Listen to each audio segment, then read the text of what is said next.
제가 처음에 했던 방법인데 첫 번째는 요거 3개 딱 하면 렌탈 스튜디오 뚝딱 나오겠네. 현재 그 렌탈 스튜디오가 그래도 부업 중에는 가장 메인이잖아요. 여기는 좀 근황이 어때요? 연말, 연초 완전 피크였고요. 지금은 살짝 촬영팀에 더 비중이 가는 파티 손님보다는 그래도 항상 매출은 이제 월급 정도는 나오게 세팅이 돼 있죠. 왜 렌탈 스튜디오를 선택을 한 거예요? 똑똑하지 못해서 그런 것 같아요. 멍청해서?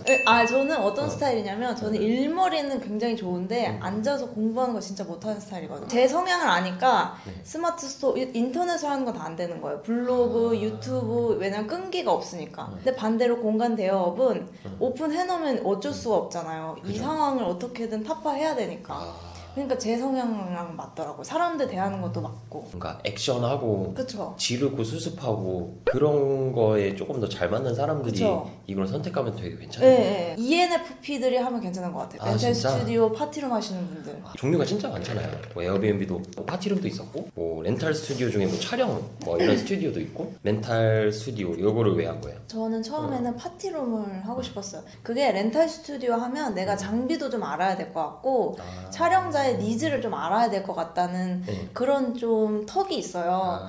근데 그때 왜 파티룸이 아니라 요걸 했냐면 저는 직장인으로서 인테리어를 할 수가 없는 거예요. 그래서 양도를 받아야 했는데 제가 봤을 때 딱 감이 왔어요. 아, 이거 괜찮을 것 같다. 그게 렌탈 스튜디오였어요. 주방이 껴있는. 막상 해보니 그냥 조명 달라는 거 주고 뭐 조명 이거 안 되는데 어떻게 해요? 라고 문의를 주시면 그냥 유튜브에 찾아서 그 영상 링크 보내드려요. 그럼 알아서 해결하세요. 되게 심플하게 문제를 해결하시네요. 그러면은 네 알겠습니다 하고 알아서 해결하시고 뭐 이것 때문에 뭐 시간이 뭐 오버 됐는데요. 그러면 그냥 30분 더 연장해드리고 그렇게 하면은 다 해결이 되더라고요. 여기 안에 시장은 지금 어떻게 변해가고 있어요? 유행이 다 지났고 이제는 끝이라고 생각하고 빠지시는 분이 계시고 반대로 그거를 아예 타파해서 계속 끌고 가시는 분들이 계신데 저는 그거는 그냥 생각하기 나름인 것 같아요. 근데 그거를 어떻게 활용하냐에 따라 다른 것 같아요. 저는 그 공간이라는 아이템 하나로 강의도 할 수 있고 모임도 진행할 수 있고 그 안에서 또 여러 가지 것들을 할 수 있거든요. 저같이 생각해서 진입을 하면은 너무 메리트가 있지만 그거가 알아서 돈이 뭐 나오고 알아서 자동화가 돼서 그냥 나는 그거에 대해서 돌보지 않아도 되는 수준으로 하고 싶다는 지금은 어렵죠. 계속 궁리를 해야 되는 것 같아요. 근데 저는 진짜 이게 맞는 말이라 생각을 하는 게 저는 이제 수강생들이 아이템도 없고 나 잘하는 것도 없고 그러면 레드오션을 들어가라고 표현을 하거든요. 맞아요. 검증이 돼 있잖아. 저도 그렇게 생각해요. 방금 말한 게 이제 차별점인 거잖아요. 맞아요. 나는 이제 이 안에서 뭐 모임도 하고 강의도 하고 이랬을 때 성공 확률이 훨씬 높아진다. 저도 똑같이 생각을 합니다. 무자본 창업이나 이제 창업하는 데 있어서 돈이 들어가면 사람들이 공포감을 느껴요. 좀 순이익이 어느 정도 나오는지 좀 투자 대비 이제 순수익 그런 거에 대해서 한번 좀 얘기해 주실 수 있어요? 투자금은 일단은 그냥 이 공간 대여업은 그 월세랑 공과금이 그냥 고정 지출이니까 권리금 1,900 들었고 보증금은 1,000이었어요. 그리고 월세가 132만 원이었어요. 그래서 고정비가 한 150 나가는 거예요. 근데 직장인으로서 150 진짜 큰 돈이잖아요. 그죠. 그래서 스트레스가 진짜 어마어마했어요. 그래서 3개월은 버티자. 거의 이제 그 세상에 살았어요. 이걸 어떻게 하면 예약률을 높일 수 있을까? 그 3개월을 딱 버티고 나니까 안정기가 오더라고요. 그러면 안정기는 한 2배는 뽑아요? 그럼 3배 이상이 나오는 거네요. 그쵸. 원금 회수도 해야 되고. 그쵸. 그리고 어떤 식으로 저는 마인드 세팅을 했냐면 지금 당장 예약도 없는데 원금 회수까지 생각하니까 머리가 너무 아픈 거예요. 권리금 나중에 나는 받을 수 있어. 이거 보증금이야. 혼자 이제 위안을 했죠. 그렇게 생각하고 버텼던 것 같아요. 그러면 예약률을 높이기 위해서 좀 했던 게 뭐가 있어요? 다 했어요. 왜냐면 할 수 있는 게 없어서. 첫 번째로는 가장 쉬웠던 거는 스페이스 클라우드 광고하는 거. 그리고 두 번째 스마트 스토어에 올리기, 플레이스 광고, 인스타그램, 그리고 여기 어때, 그리고 아워 플레이스, 네이버 예약 그거 지도 검색했을 때 들어올 수 있게 하는 거, 그리고 또 카카오 채널 그것도 하고 온갖 거 다 하죠. 그래서 막 그런 거 걱정하세요. 예약이 막 너무 많이 들어와서 관리가 안 되면 어떡해요? 그런 걱정을 왜 하는지 모르겠어요. 그만큼 그렇게 폭발적이지도 않다. 그치? 3개도 아니고 하나인데. 그냥 해라. 하나인데. 진짜 수고스러워요. 사실 여기 하나 들어오면 가면은 거기 다 막아야 되잖아요. 그러니까. 하지만 그 정도는 감수해야지. 그러면 이 여러 개를 펼치는 거에는 그래도 수고스러움이 그쵸. 조금 들긴 하네. 모임 공간이든 렌탈 스튜디오든 사람이 들어가야 되잖아요. 그러면 한 5명에서 10명이라고 기준을 했을 때 이 정도 평수는 가져가야 된다라는 게 있으세요? 20평 이상은 돼야 이제 메리트가 있다. 이렇게 20평 이상 됐을 때 그 좋은 점은 저는 기준 인원이 6명인데 네. 6명 이상 초과하면은 추가 인원당 10,000원을 받거든요. 이게 한 20만원, 30만원 갈 수 있는 거예요. 그리고 그분들도 15명 만약 오신다 하면 n분의 1 하면 되잖아요. 그래서 부담이 없어요, 그분들도. 제 생각에는 이제는 20평 이상이 메리트가 있다. 아니면 막 컨셉을 엄청 대단하게 해서 브라이덜 샤워처럼 사진을 위한 공간이라고 하면 모를까. 그러면 이제 평수를 딱 20평, 30평 찾았어. 지하에도 상관없어요? 네, 저는 지하에서 운영을 하고 있고 뭐 곰팡이나 뭐 맞아요. 그런 문제는 없어요? 그런 질문 많이 받는데 지하는 다 환풍기가 다 달려 있어요.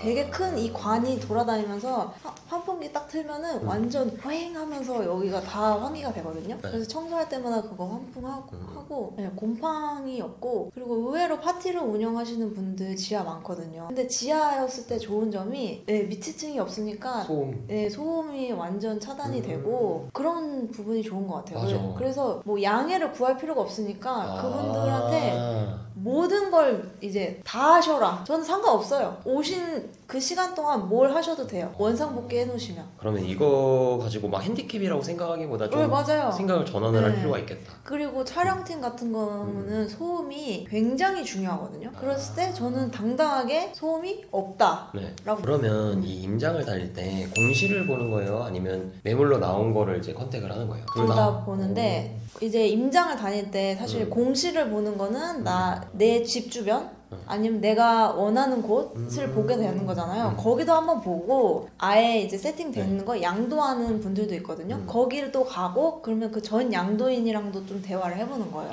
절실한 사람으로 가면 그 분들은 또 다 응대를 해주시거든요.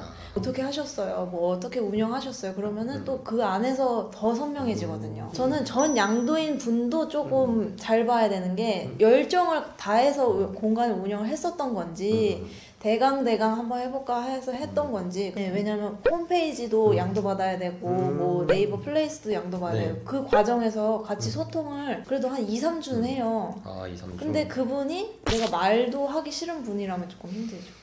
그럼 공시를 볼 때 조금 이거 정도는 체크해야 될 포인트가 있나요? 일단은 평수, 내가 원하는 평수인지, 아까 말한 평수. 그리고 소음. 낮에는 소음이 어떤지, 그리고 주차.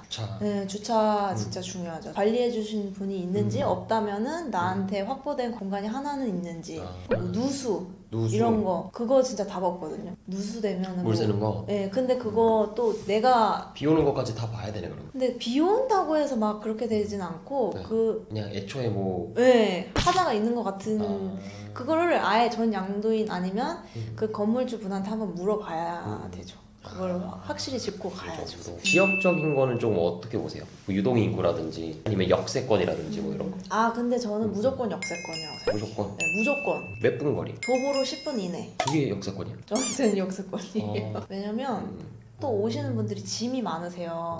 그분들이 오시기 전부터 짜증이 나면 안 되거든요. 그래서 그것까지 또 고려를 해서. 그리고 역세권인데 근데 여기에 활성화가 되지 않은 역들 있잖아요. 그런 곳은 안 되고 무조건. 그러면 정리를 해보자면 도보 10분 그리고 여기 너무 유명하지 않으면 좀 배제를 하자. 그쵸. 막 먹자골목이 살짝 형성돼 있는 곳. 근데 또 이것도 궁금한 게 경기도잖아요. 경기도는 그나마 인구가 좀 많잖아. 이제 인구 밀도가 좀 적은 것은 어떻게 생각하세요? 정답이라고 말씀을 드리긴 어렵지만 근데 그 안에서도 핫한 곳 많거든요. 거기에 대해서 너무 난 지방이니까 안 돼라고는 왜냐면 거기에 에어비앤비들 진짜 잘 되잖아요. 그치. 대전이어도 그 역으로 중심으로 핫한 데 있을 테니까 충분히 이용하실 거라고 생각해요. 이게 제가 봤을 때 이 시청자들이 가장 궁금해하실 것 같아요.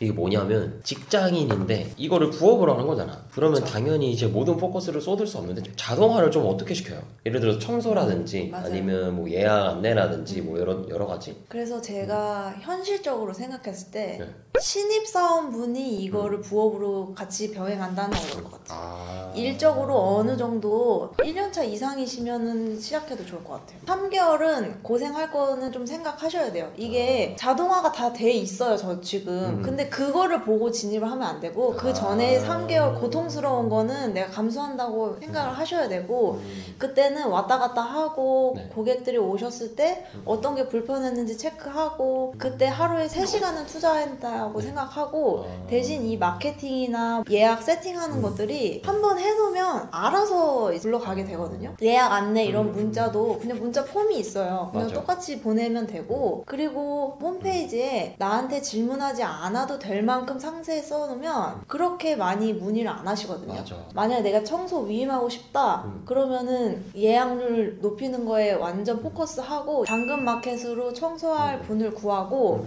맡기면은 청소하러 갈 일이 없으니까 자동화가 되는 거죠. 보통 어느 정도예요? 당근마켓에서 청소하시는 분이 네. 한 타임을 이제 청소를 해주시는데 평균 시세가 15,000원이고 저는 이것도 단가 논리랑 비슷한 건데 17,000원 드려요. 왜냐면 더 열심히 해주길 바래서. 이것도 궁금한데 구했어. 근데 이 사람이 내가 이제 원하는 시간에 일정이 있을 수도 있잖아. 그러면 이런 분들을 두 팀을 이제 구해두는 거야? 세 팀? 네, 두 분을 구하시는 분들도 계시고 나이가 어리신 분들보다는 있는 분을 원했던 게 책임감 갖고 끝까지 하려고 한다고 생각을 했어요. 맞는 말이다. 네. 근데 렌탈이나 뭐 파티룸 이쪽은 좀 기물 파손된 거나 뭐 분실한 거 막 이런 거는 일어나요? 어떤 대표님이 말씀을 하신 건데 이 단가가 낮으면 룰을 안 지키는 분들이 많이 오세요. 근데 저는 단가가 꽤 있거든요. 얼마예요 한 시간에? 1시간에 3만원, 요리하면 4만원. 그렇기 때문에 괜찮네. 그 룰을 잘 지켜주시고 청소도 다 잘 해주시고 가요. 에어비앤비 운영하잖아요. 그래서 저는 1박도 안 받아요. 이 영상을 보고 계신 분들이 렌탈 스튜디오를 딱 창업을 하려고 해. 나 이 영상 너무 마음에 들어. 나 해볼 수 있을 것 같아. 그리고 선생님이 이제 만나가지고 잘하고 싶어. 그러면 딱 이거 3가지만 하면 된다. 제가 처음에 했던 방법인데 첫 번째는 책을 읽는 거예요. 렌탈 스튜디오 관련 책을 읽어라. 네. 그러고 나서는 이제 하고 싶은 마음이 드니까 실행을 해야 되잖아요. 그래서 공간에 이제 부동산 공인중개사한테 전화를 해요. 그래서 네. 그 공간을 막 보러 다녀요. 네. 점점 내가 원하는 공간이 선명해지거든요. 그렇게 하면은 이제 어느 정도 이게 게이지가 차요. 내가 하고 싶다는 마음의 게이지가. 근데 이게 실행이 안 되잖아요. 그럼 강의를 봐요. 강의에서 하라는 대로 해요. 그러면 이제 딱 열 수 있는 것 같아요. 근데 이 강의도 요즘에는 막 스터디도 열어주고 막 같이 아예 으쌰으쌰 하자고 해주잖아요. 그치. 그런 거 하면은 저는 실행력 더 좋아질 것 같아요. 네. 요즘에 VOD의 시대가 아니야. 그거 일방적인 거고 맞아. 이제는 소통하면서 케어 받으면서 하는 것들 맞아. 하시면 터칭이 들어가요. 맞아요. 너무 그 실행할 수 있는 그게 올라가지 않나. 요거 3개 딱 하면 렌탈 수요 뚝딱 나오겠네요. 그리고 3개월 딱 고생하면 이제 그냥 월급 근데 세팅 이게- 되는 거네요. 근데 그렇게 하면 말이 쉽지만 또 제가 직장인이었으니까 쉽지 않다. 그 턱을 넘기가. 네. 근데 이게 말이 쉽다를 계속 쉽다 하면서 응. 쭉쭉 진입해야 돼. 맞아요. 아니면 그냥 절대 저질러야 돼요. 아니면 절대 못해. 네, 못해요.